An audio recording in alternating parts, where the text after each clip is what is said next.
Saludos amigos y hermanos, por la gracia de Dios estamos en este día en su espacio Más cerca estoy, recibiendo la promesa de Dios de que Él está más cerca de nosotros. Hoy damos la bienvenida a cada uno de ustedes por permitirnos llegar hasta ustedes y juntos poder seguir creciendo en la gracia y fortaleciendo la fe por medio del estudio de la Santa Palabra. Hoy tendremos un tema sumamente interesante, muy interesante. Jesucristo, divino o humano, humano o divino. Un tema sumamente importante a la luz de las Sagradas Escrituras. Con relación al estudio de este tema, hay una cita interesante que antes de tener la primera oración queremos dejarla en la mente. Una cita interesante del Espíritu de Profecía que aparece en el comentario bíblico, el tomo número 7, dice: cuando queremos estudiar un problema profundo, fijemos nuestras mentes en la cosa más maravillosa que aconteciera alguna vez en la tierra o en el cielo, la encarnación del Hijo de Dios. Así que el tema más profundo que puede estudiarse, dice la inspiración, es la encarnación de Cristo.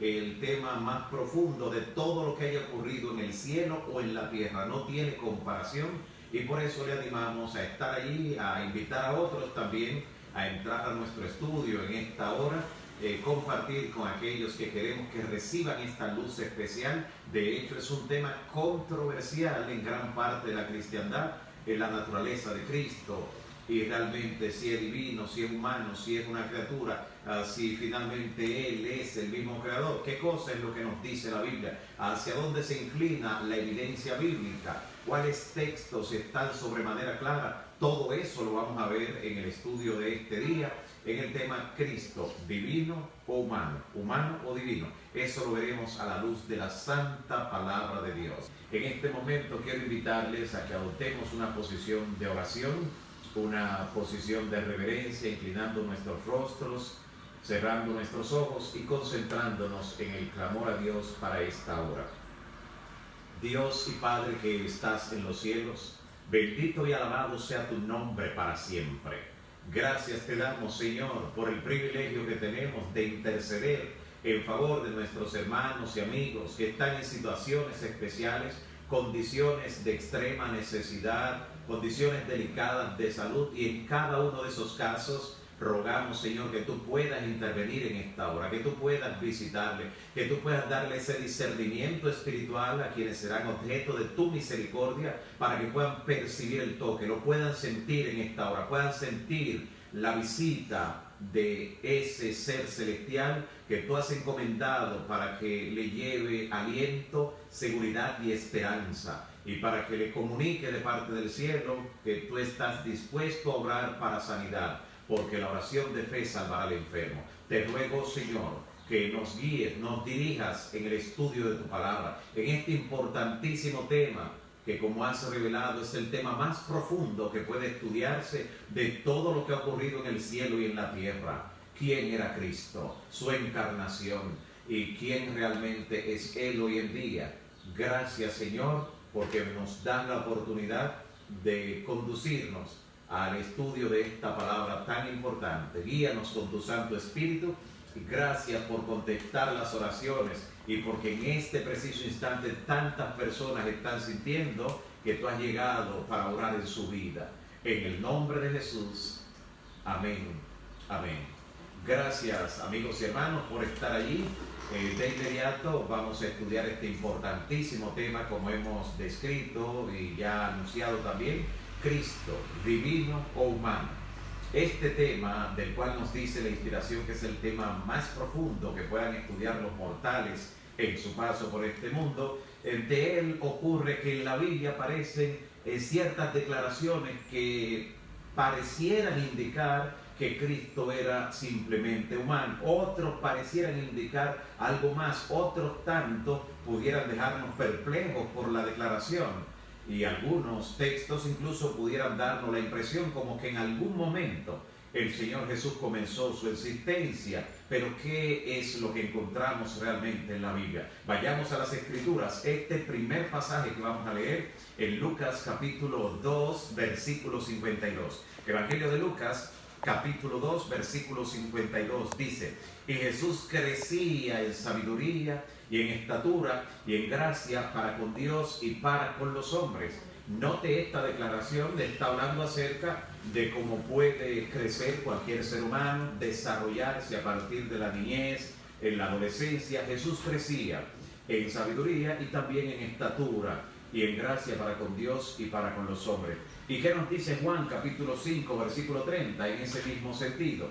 Juan 5:30, Jesús expresa: no puedo yo hacer nada por mí mismo. Note, nada por mí mismo. Según oigo, así juzgo. Y mi juicio es justo porque no busco mi voluntad, sino la voluntad del que me envió, la del Padre. Es otra declaración que plantea aquí la dependencia de Cristo como humano. En Marcos capítulo 13, versículo 32, otra declaración sumamente interesante que aparece. Una declaración que donde podemos nosotros hacernos eco de ella debido al hecho de que justamente para estos días, cuando estudiamos algunos temas que tienen que ver con la venida de Cristo, este es uno de los textos que salen a relucir. Mire lo que dice Marcos capítulo 13, versículo 32. Marcos 13, 32 dice: pero del día y la hora nadie sabe, ni aun los ángeles que están en el cielo, ni el Hijo, sino el Padre. Aquí Jesús está declarando que Él no conoce el día y la hora de su venida, que no lo conoce. Así que de alguna manera está expresando una limitación. Pero sigamos adelante, no lleguemos a conclusiones solo por un par de textos, sigamos adelante.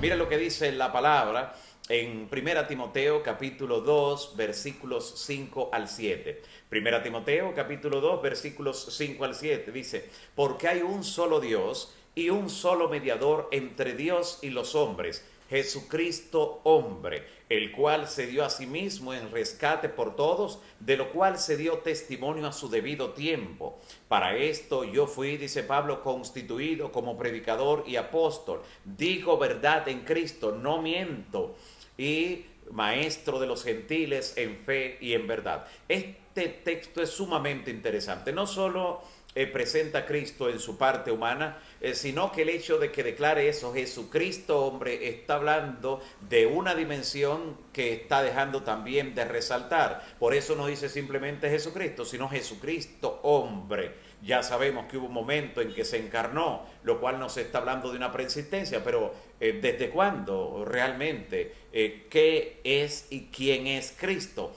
Veamos también lo que nos dice la carta a los Hebreos en el capítulo 2, versículo 17. Hebreos 2, versículo 17 dice: por lo cual debía ser en todo semejante a sus hermanos, para venir a ser misericordioso y fiel sumo sacerdote en lo que a Dios se refiere, para expiar los pecados del pueblo.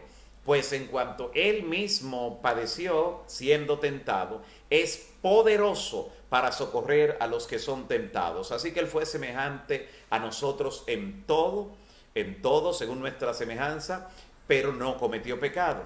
¿Qué dice Mateo en el capítulo 13 en este sentido? En el versículo 55. Mateo 13, versículo 55. Importantísima esta declaración, Mateo 13, 55, donde dice lo siguiente: la gente del tiempo de Cristo, ya ellos mismos tenían ciertas inquietudes, se sorprendían, estaban perplejos. ¿Por qué? Mire lo que dice Mateo capítulo 13 en el versículo 55. Mateo 13, 55 dice: ¿no es este el hijo del carpintero? ¿No se llama su madre María y sus hermanos Santiago, José, Simón y Judas? El versículo 56 dice: ¿acaso no están todos sus hermanos aquí con nosotros? Entonces, ¿de dónde sacó todo ese poder?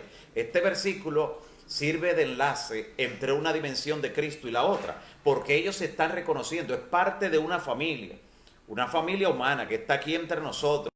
Cristo se crió entre estos hermanos, entre estas hermanas. Su madre es María. ¿No es este el hijo del carpintero? Y entonces, como dándose a sí mismo la respuesta, decía: pero ¿y entonces de dónde tiene este poder? ¿A qué se refería? ¿Cuál es esta dimensión? Veamos entonces lo que nos dice también Marcos capítulo 8, versículo 27.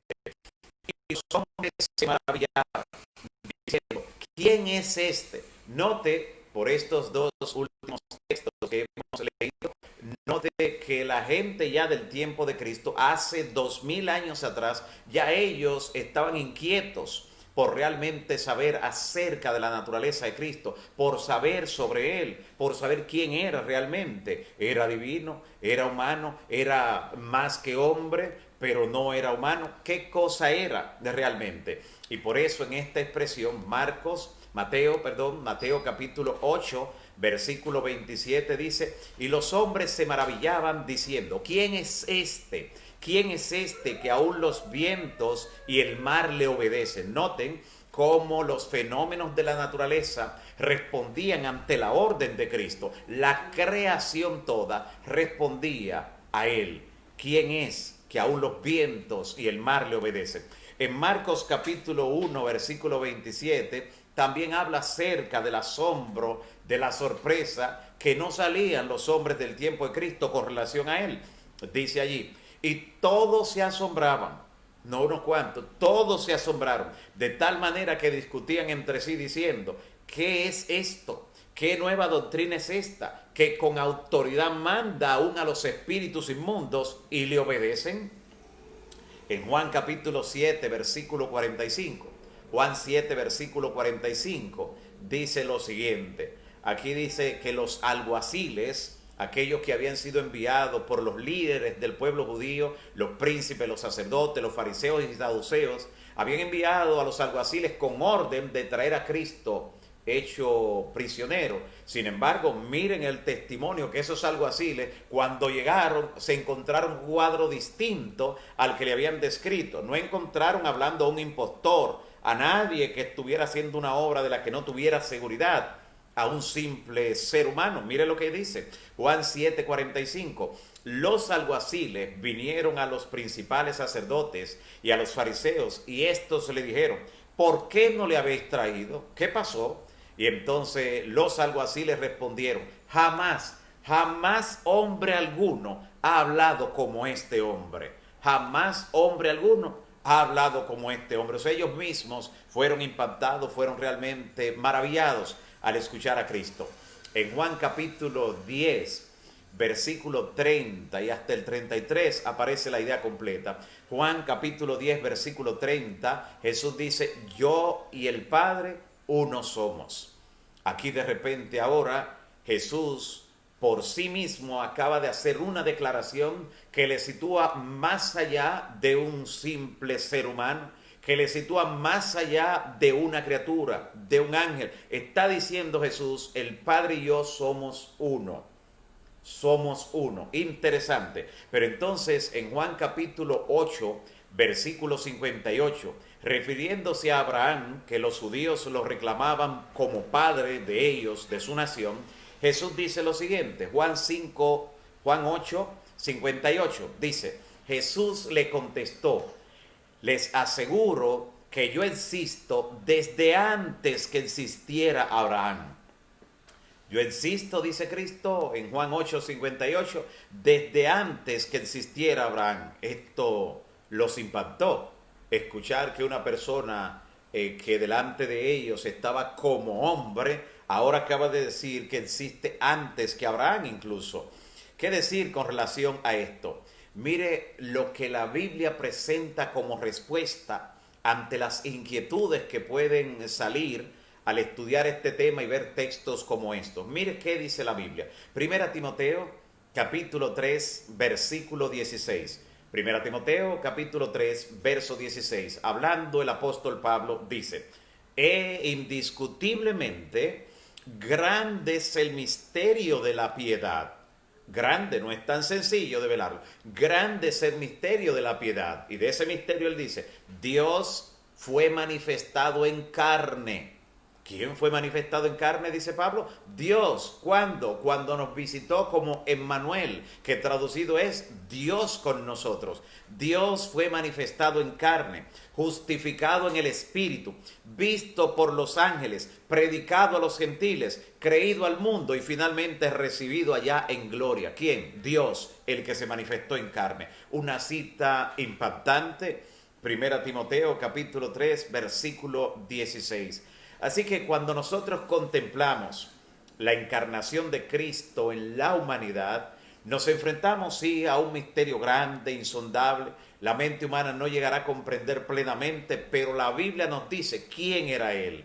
Y dado que no podemos comprender completamente el misterio que rodea la encarnación de Cristo en la humanidad, lo mejor para nosotros en ese sentido es aceptar lo que dice la palabra. ¿Cuán humano fue Cristo? Porque realmente vino como hombre. ¿Cuán humano fue? Dice Hebreos capítulo 2, versículo 14, Hebreos 2, 14. Así que por cuanto los hijos participaron de carne y sangre, Él también participó de lo mismo, para destruir por medio de la muerte al que tenía el imperio de la muerte, esto es, al diablo. Él participó de carne y sangre, fue realmente humano Jesús. Y mire también lo que nos dice la palabra en Juan 1:14. Dice allí que Dios no solo dio a su Hijo para que llegara a ser hueso de nuestro hueso, carne de nuestra carne, sino que dice, y aquel verbo fue hecho carne y habitó entre nosotros. ¿Cuál verbo? ¿A cuál se refiere cuando dice y aquel verbo? El que ha descrito en Juan 1:1, donde dice, en el principio era el verbo, y el verbo era con Dios, y el verbo era Dios. Este era en el principio con Dios, y por Él fueron creadas todas las cosas, y sin Él nada de lo que fue creado fue hecho. Note lo interesante. Con razón no salían del asombro los hombres, los discípulos, cuando vieron que los elementos de la naturaleza le obedecían. Era la voz del Creador en la humanidad, pero era la voz del Creador. Sí, era Emmanuel, Dios con nosotros. Interesante esta declaración del Evangelio de Juan. Y quien lo está testificando no es cualquiera de sus discípulos. Es el discípulo amado, el único que estuvo junto a Él hasta en el último instante en la cruz, el que no se separó de su maestro. Este no fue llamado definitivamente discípulo amado porque Jesús tuviera alguna preferencia, sino porque se había ganado ese título de pulso, realmente se había dado a querer, se había dado a amar en una forma especial. Ahora, Cristo, que era humano aquí mientras estuvo en la tierra, esa humanidad de Cristo, mientras estuvo en su ministerio, ¿era exactamente igual a nosotros? Es una pregunta importante que debemos responder a la luz de la Biblia. ¿Era humano 100% como nosotros? ¿Exactamente igual a nosotros? Mire lo que dice Mateo capítulo 1, versículo 20. Mateo 1:20 dice, hablando acerca de la reacción de José, porque estaba perplejo cuando María de repente le dice que ella ha quedado embarazada por obra sobrenatural, y él entonces no tenía ningún precedente de que algo así habría ocurrido en la humanidad. Y por esto ahora, estando él pensando en ello, dice Mateo 1:20, pensando él en esto, he aquí un ángel del Señor le apareció en sueños. Note qué equilibrado es la forma que utiliza el Señor para revelar. No es solo que Dios le dice a una persona, mira, yo te estoy indicando que tú y esta persona deben hacer este negocio, o deben juntarse para esto, o deben incluso hasta casarse. No, si Dios le habla a uno, le va a hablar al otro también, le va a dar la señal. Así que él no se quedó con esa inquietud. Y aquí aparece entonces que el ángel del Señor le apareció también a él en sueños y le dijo, no temas recibir a María tu mujer, porque lo que en ella es engendrado del Espíritu Santo es. Y ahora yo entonces hago la pregunta, ¿de cuántos de nosotros se puede decir, lo mismo de que hemos sido engendrados por el Espíritu Santo cuando fuimos concebidos en nuestra madre? Definitivamente Jesús tenía algunas cosas aún en esa humanidad que lo hacían distinto. Romanos capítulo 8, versículo 3 revela lo siguiente. Romanos capítulo 8, verso 3. Porque lo que era imposible para la ley, dice, por cuanto era débil por la carne, Dios enviando a su Hijo en semejanza de carne de pecado, semejanza, no dice igualdad, en semejanza de carne de pecado, y a causa del pecado condenó al pecado en la carne. Jesús vino en semejanza de carne humana. O sea, vino en carne humana, fue un ser humano, fue azotado, la sangre que vertió, todo lo demás, pero en su carne, en su humanidad, no era exactamente igual a nosotros, era semejante. Fue concebido originalmente por el Espíritu Santo, no por voluntad humana como nosotros. Y número 2, aquí está decretando esa parte importante, hablando acerca de la semejanza, una palabra muy reveladora. Durante unos 4000 años, la familia humana se había estado deteriorando, había estado perdiendo fuerza física y mental, así también como valor moral, había estado perdiendo eso. Y Cristo tomó sobre sí la flaqueza de esa humanidad degenerada. Únicamente así podía rescatar al hombre. Él tenía que bajar hasta lo profundo y desde allí rescatar al hombre. Claro, descendió hasta lo profundo, pero sin pecado. Él tomó la naturaleza caída, la naturaleza doliente, degradada. Esa naturaleza nuestra la tomó, pero sin pecado, debilitada por 4000 años de historia. ¿A qué se refiere esto de semejanza? Que era semejante, no igual. Bueno, si nosotros vemos algún tipo de reloj que ha sido diseñado y en la misma fábrica diseñan otro reloj exactamente igual, con las mismas partes, los mismos colores, la misma funcionalidad, son iguales. Pero cuando nosotros vemos a un hombre y vemos a su hijo, a su niño, posiblemente un bebé todavía, podemos decir que el niño es semejante a su padre, pero no podemos decir que es igual. Semejante porque tiene la forma, aunque en otras proporciones. Eso es semejanza. Los que recuerdan en geometría proporcionalidad y semejanza entenderán plenamente la diferencia entre semejanza e igualdad. Jesús no era igual a nosotros, era semejante, nos dice la palabra. Pero también tenemos que entender que debido a esa pequeña, si podemos llamarle diferencia, en él no había astucia o maldad. Él fue siempre puro e inmaculado. En él no surgieron pensamientos negativos en ningún momento, por la gracia de Dios. Pero él realmente nació como hombre. Pero el ángel le dijo, el santo ser que nacerá. Oiga lo que le dijo, el santo ser que nacerá. Nació un santo ser, no un ser humano común y corriente. En Hebreos capítulo 2, versículos 16 y 17, completando la idea que había expresado en el verso 14, donde habló de la semejanza, dice ahora, porque ciertamente no socorrió a los ángeles, sino que socorrió a la descendencia de Abraham, por lo cual debía ser en todo semejante a sus hermanos. Debía ser semejante, otra vez lo expresa Hebreos 2, en los versículos 16 y 17. Con relación a Cristo, realmente fue un santo ser que nació, como dice la palabra.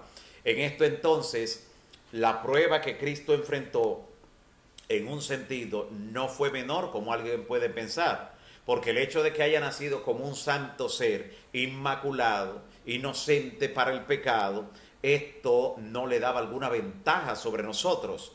Si podemos pensar acerca de eso, en él no había inclinación para el pecado desde adentro, por eso el enemigo tenía que tentarlo desde afuera. Nosotros sí, y atención a esta parte, es importantísima. Esta parte que voy a decir prácticamente resume lo que son los conceptos con relación a Cristo. Note lo siguiente. Jesús tenía sobre nosotros, si podríamos decir, una ventaja y tenía una desventaja, lo cual hacía que estuviera entonces el equilibrio con nosotros. ¿Cuál era la ventaja? La ventaja era que él, Cristo, no podía ser tentado desde adentro, no le surgían malos pensamientos, no tenía esa tendencia natural al pecado, no podía ser tentado desde adentro. En Santiago dice el apóstol, nadie diga que es tentado por Dios, porque Dios no tienta ni puede ser tentado, sino que cada uno es tentado cuando de su propia concupiscencia, o sea, de lo de adentro, los malos deseos, Cristo no tenía eso. Por eso el tentador se le aparecía y lo tentaba desde afuera. Tenía esa ventaja. Ahora Cristo tenía una desventaja que nosotros no la tenemos. ¿Cuál es esa desventaja que Cristo tenía? Que por Cristo tener su naturaleza divina y no poder usarla para su beneficio mientras estuviera aquí en la tierra, es como tener la mano derecha atada en la espalda, o no, ni siquiera atada, colocada voluntariamente en las espaldas, la mano izquierda, la mano derecha, y solo pelear con la izquierda. Y aun cuando viera que estaba a punto de ser derrotado, estrangulado, no poder de ninguna manera utilizar ese poder, no poder sacar esa mano derecha. Eso no era algo sencillo, no era algo sencillo. Tener el poder divino y no usarlo para defenderse. Es como que alguno de ustedes, alguno de nosotros en algún momento en las calles, vayamos a ser objeto de un atraco por alguien que viene sencillamente con una cortapluma, una pequeña cuchillita pequeñita, apenas eso. Y nosotros tener un arma de fuego y decidir no hacerle frente a manos así, que entonces dejarnos atracar finalmente. Sería una tentación bien fuerte, ¿verdad que sí? A usar esa arma. Entonces Cristo tenía el poder divino, pero no podía usarlo no en el sentido de poder de la capacidad que había en él, sino que si lo usaba, entonces fracasaba en su misión porque tenía que vencer como hombre, dependiendo solo del Padre, para ser nuestro perfecto ejemplo.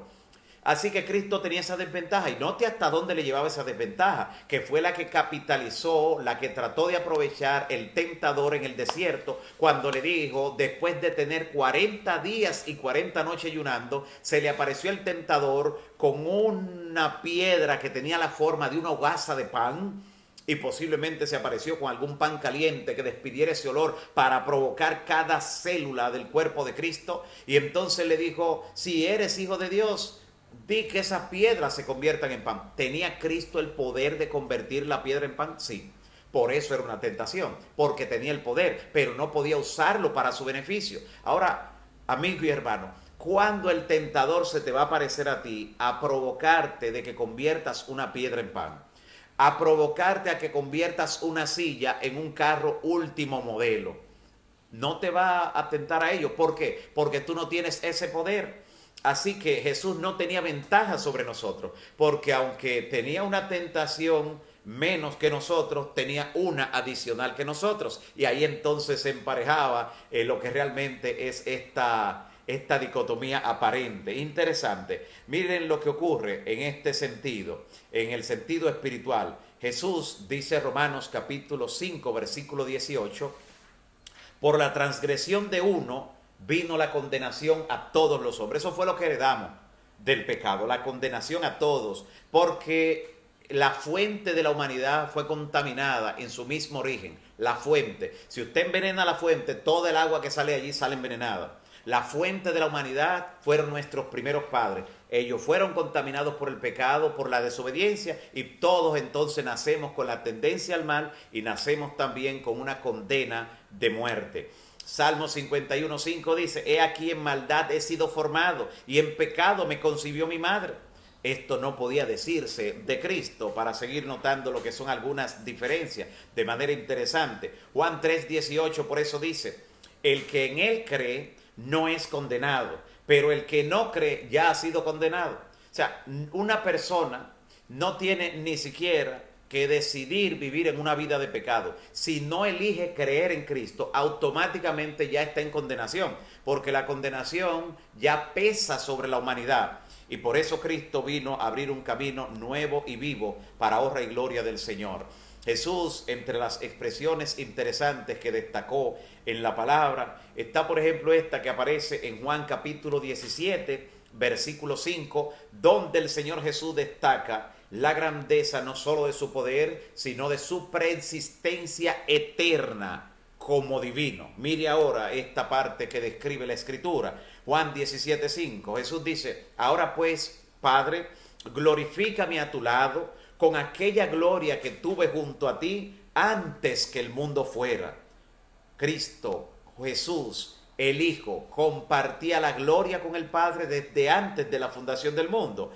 Y entonces, describiendo al Cristo después de la muerte y resurrección, después de su ascensión en gloria, después de su glorificación, cuando Juan no lo conocía, porque notaba que había un esplendor mucho mayor. Por eso dice, era semejante, oiga cómo usa el término, semejante al Hijo del Hombre.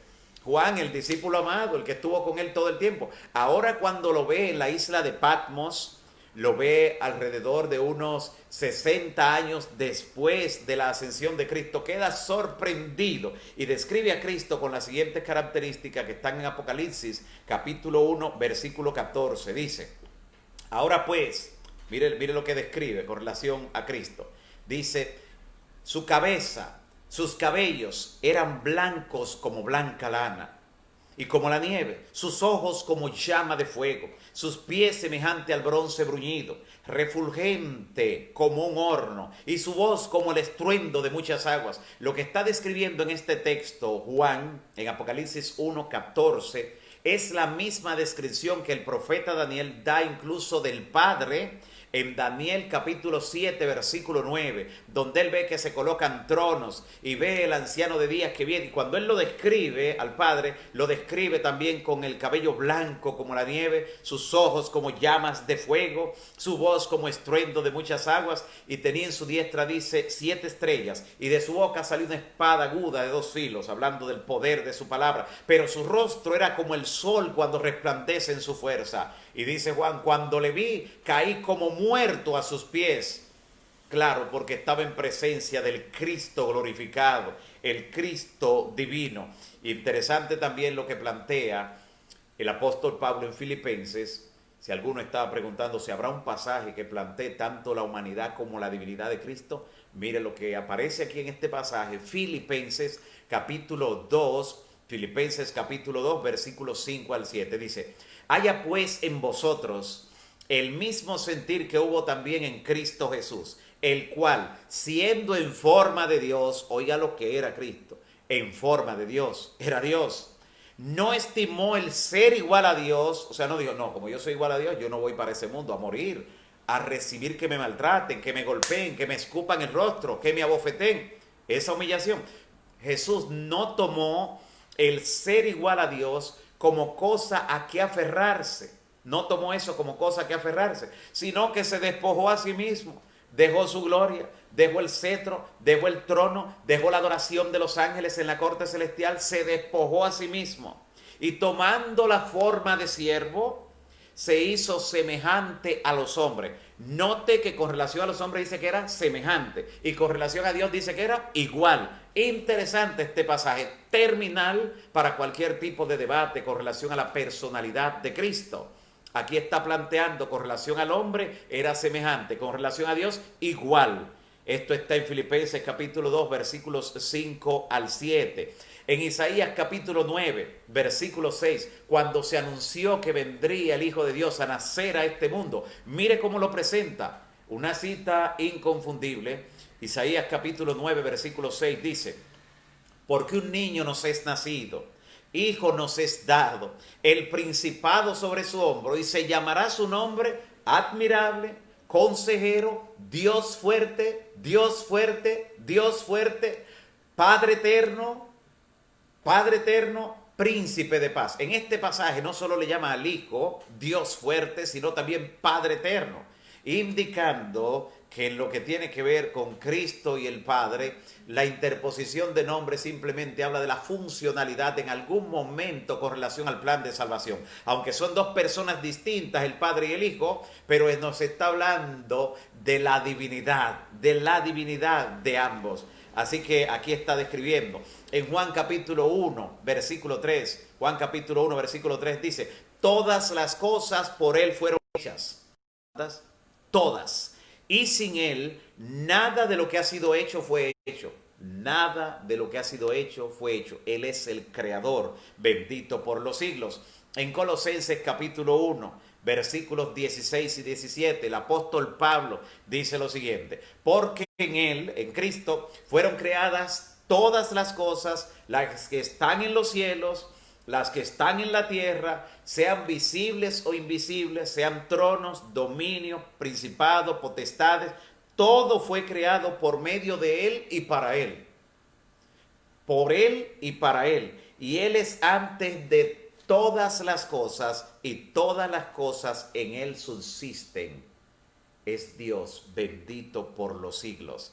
En Juan capítulo 2, versículo 19, Juan 2:19, Jesús responde y dice: destruyan este templo, refiriéndose a su cuerpo, destruyan este templo y en 3 días yo lo voy a edificar, lo voy a levantar de nuevo, hablando de su poder superior. Y entonces, por esto, ahora claramente refiriéndose a Cristo cuando nació, dice que Él fue vivificado por ese espíritu, por ese espíritu. En el libro Deseado de todas las gentes, página 729, recordando la mejor biografía de Cristo, catalogada así, después de los evangelios, dice lo siguiente: cuando la voz, escuche bien, cuando la voz del ángel poderoso le dijo en la mañana de la resurrección: Jesucristo, tu Padre te llama. En ese momento el Cristo resucitado salió de la tumba, y salió de la tumba por el poder inherente que había en él, por ese poder que ha tenido desde antes de la fundación del mundo, por ese poder que está en su propia existencia. Él mismo lo dijo: nadie me la quita, la vida, yo la pongo de mí mismo para volverla a tomar. Qué interesante esa descripción que Cristo estaba diciendo, hablando de su poder, hablando de su divinidad. Y de manera interesante entonces encontramos lo siguiente en relación a lo que Cristo está describiendo sobre sí mismo. Describiendo sobre sí mismo, presenta esta gran verdad. Pero miren esta cita que está en Juan capítulo 16, versículo 7. Jesús dice: yo les digo la verdad, os conviene que yo me vaya, porque si no me fuere, el Consolador no vendría a vosotros, mas si me fuere, os lo enviaré. Debía haber ahora un intercambio en la divinidad. Cristo debía marcharse, porque cuando tomó la forma humana, Cristo adoptó la forma humana para siempre. Será divino humano por los siglos de los siglos. Él decidió estar en los límites del cuerpo humano. Será siempre uno de nuestra raza también. La humanidad y la divinidad están ahora unidas, atadas por lazos indivisibles que nunca podrán separarse. Siempre será uno de nosotros, Cristo, siempre será nuestro hermano mayor. Así que donde abundó el pecado, sobreabundó la gracia. Y entonces termina diciendo Filipenses 2, 9 al 11, por lo cual Dios también le exaltó hasta lo sumo, como se humilló hasta lo sumo, fue ahora exaltado hasta lo sumo. ¿Qué es lo sumo? Lo máximo, después que no hay más nada.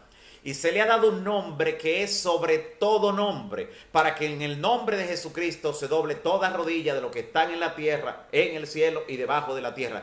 Toda rodilla delante de Cristo. Ser adorado reside justamente en la indicación de lo que es lo divino en la persona de Cristo. Un texto que no puede quedar. Romanos capítulo 9, versículo 5, describiendo los patriarcas de lo que vino Cristo descendiendo según la carne. Mire lo que dice. Romanos 9, 5, de quienes son los patriarcas y de quienes según la carne procede el Cristo, el cual es Dios sobre todas las cosas, bendito por los siglos. Gloria al Señor. Romanos capítulo 9, versículo 5. En Colosenses 1:15 dice que Cristo es la imagen del Dios invisible. Por eso él le dijo a Felipe: el que me ha visto a mí, ha visto al Padre. La imagen del Dios invisible, el primogénito de toda la creación, el que dio origen a toda la creación. Colosenses 2:9 dice: porque en Cristo reside toda la plenitud de la deidad. O sea, todo lo que es Dios está en Cristo residiendo. Sumamente interesante. Una pregunta que puede surgir: si Él dependía del Padre como nosotros debemos hacerlo para también vencer, ¿por qué no podemos hacer nosotros exactamente todo lo que Cristo hacía? Recuerde que Él era semejante a nosotros, no igual a nosotros. Y en esa semejanza, en esa distancia, en lo que hace una cosa y la otra, el hecho de que Cristo nunca se separó del Padre, recién cuando estaba en la cruz, producto de que los pecados de la humanidad estaban sobre él, el Padre en ese momento ocultó su rostro para no ver. Jesús por primera vez sintió lo que era estar separado del Padre. Dijo: Dios mío, ¿por qué me has desamparado? Así que él no tuvo separación nunca del Padre, pero nosotros lo normal es que andemos separados de Dios. Tenemos que hacer esfuerzos con oración, con estudio de la palabra, con ayunos, para estar nosotros conectados de Dios. Y de vez en cuando y de cuando vemos vislumbre de lo que somos capaces de hacer cuando estamos unidos a Dios. Jesús mismo dijo: ustedes no solo van a hacer las obras que yo hice, sino que obras mayores que las que yo he hecho, ustedes también la van a hacer. Pero necesitamos estar conectados del Padre de forma inalterable, cosa que para la humanidad es un tanto difícil. Y note entonces por eso lo que dice 1 Timoteo, y antes de ver 1 Timoteo, aun cuando el Señor Jesús dijo sed vosotros perfectos, porque yo soy perfecto, está dando una indicación, una motivación a que nosotros podemos llegar a ese nivel de victoria que él llegó dependiendo del Padre. En 1 Timoteo 3:16 habíamos leído que grande es el misterio de la piedad. Dios ha sido manifestado en carne. Y en 1 Timoteo 6:15 dice, el cual manifestará a su debido tiempo, el bienaventurado y único soberano, Rey de reyes y Señor de señores, nuestro Señor Jesucristo. Finalmente, mire esta última cita, 1 de Juan capítulo 5 versículo 20. 1 de Juan 5:20 dice, pero sabemos que el Hijo de Dios ha venido y nos ha dado entendimiento para conocer al que es verdadero. Y estamos en el verdadero, en su Hijo Jesucristo. Este es el verdadero Dios y la vida eterna. Alabado sea el nombre de Cristo. Esta cita de 1 de Juan 5:20 es otra cita esa que son terminales a la hora de debatir el tema de la naturaleza de Cristo, su divinidad, su preexistencia, su poder. Eso nos da a entender que lo que hizo al humillarse, al encarnarse y soportó todo lo que soportó en carne humana, fue una humillación grande. No fue tan sencillo para él soportar tanto vituperio, tanto atropello, teniendo el poder que nos describe aquí la palabra, el creador, hecho humano, recibir de criaturas caídas, todo el maltrato. Eso nos habla del amor de Dios. Por eso dice Juan, mirad cuál amor nos ha dado el Padre. 1 de Juan 3:1. Mirad cuál amor nos ha dado el Padre para que seamos llamados hijos de Dios. Qué amor maravilloso el de nuestro Señor. Y una gran aplicación para nosotros en este día. Si Cristo fue capaz de humillarse siendo divino, tomando la semejanza de hombre y haciéndose obediente hasta la muerte y muerte de cruz, ¿qué nos deja a nosotros? Por eso nos dice la palabra, haya pues en vosotros el mismo sentir que hubo también en Cristo Jesús. Ese Cristo divino del cielo, y estaremos con él por toda la eternidad. Mientras llegue ese momento, él te dice, hijo mío, hoy más cerca estoy de ti. Y al comprender más la palabra, esto nos da liberación de cualquier entendimiento erróneo, de cualquier herejía, porque Cristo dijo, conoceréis la verdad y la verdad os hará libres. Que Dios te bendiga, mi amigo y hermano. Padre Santo que estás en los cielos, bendito y alabado sea tu nombre para siempre. Gracias por permitirnos estudiar tu palabra, hacer este viaje a lo largo de las Sagradas Escrituras y encontrar estas gemas de verdad y comprender lo grande que es nuestro amado Salvador, Cristo, quien se hizo humano, se hizo semejante a los hombres, pero Él es Dios bendito por los siglos. Gracias, Señor, porque tu palabra nos ha dado una luz extraordinaria en este día. Te pido, Señor, que sigas dando bendición a todos aquellos que son canales para bendecir a otros, compartiendo, invitando a otros a estudiar tu palabra. Te ruego, Señor, también por este listado especial de oración, por cada persona aquí registrada, por los que se están anotando en este instante, por los nombres que han estado llegando. Visita a cada una de esas personas, glorifícate en cada uno de ellos, en sus hogares, en las situaciones que enfrentan, que en este mismo día, Señor, de acuerdo a tu fe, especialmente aquellos que te están colocando en primer lugar al estudiar tu palabra y al clamar, que en este día reciban una indicación, una señal de que ya tú has comenzado a resolver esa situación. Gracias, Señor, porque tu Santo Espíritu nos da esa seguridad y llega a nosotros cual silbo apacible. Continúa tomando en tus brazos de amor cada amigo y cada hermano que se reúne para estudiar en esta plataforma virtual. Guíale, bendícele y protégele. Reprende al enemigo de su lado y dale la victoria. En el nombre de Jesús. Amén. Amén. Dios le siga bendiciendo.